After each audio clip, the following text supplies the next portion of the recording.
a fait une petite partie du deuil. Ça commence à aller de mieux en mieux, on va dire. Mais c'est vrai que l'anniversaire, ça a tendance à remuer un peu le couteau dans la plaie. Donc ouais, il y a une grande partie de tristesse et de mélancolie, de colère aussi de temps en temps qui reviennent. En fait, je me dis tout simplement que ce jour-là, ils m'ont coupé une jambe.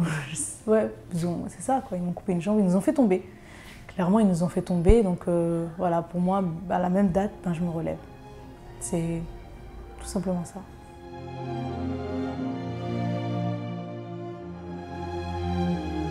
L'association s'appelle Ma Mère Patrie, comme mon ouvrage. Elle a le but de soutenir les victimes de terrorisme et de radicalisation aussi, leurs familles également. Et ensuite, il y a la prévention dans les lycées, les collèges, les milieux carcéraux. Et ensuite, il y a les actions. Et l'action qui me tient à cœur et celle que j'ai choisie, c'est les voyages pour les jeunes, mais pas éducatifs, ni culturels, enfin voilà, c'est pas des vacances, c'est des voyages humanitaires.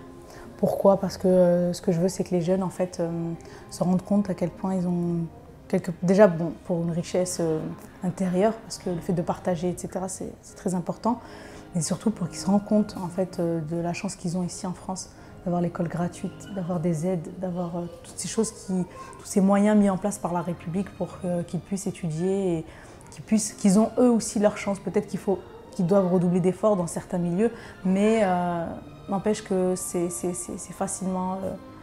plus facile d'acquérir ça qu'un enfant du tiers-monde.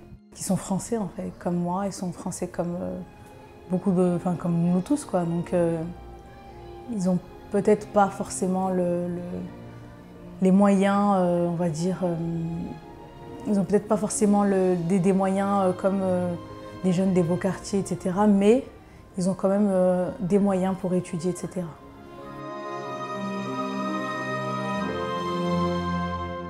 On s'est dit que pour le moment, on n'allait pas raconter notre histoire, l'histoire des enfants qui ont perdu leur mère par la barbarie. Et ensuite, on avait une idée, c'est vraiment faire comme un débat, mais c'est instructif pour nous. Pourquoi? Parce que en fait, la radicalisation, c'est un phénomène que personne ne maîtrise. C'est récent, c'est un fléau, il n'y a pas de spécialiste, même s'il y en a qui se disent spécialistes, il n'y a pas de spécialiste de la radicalisation.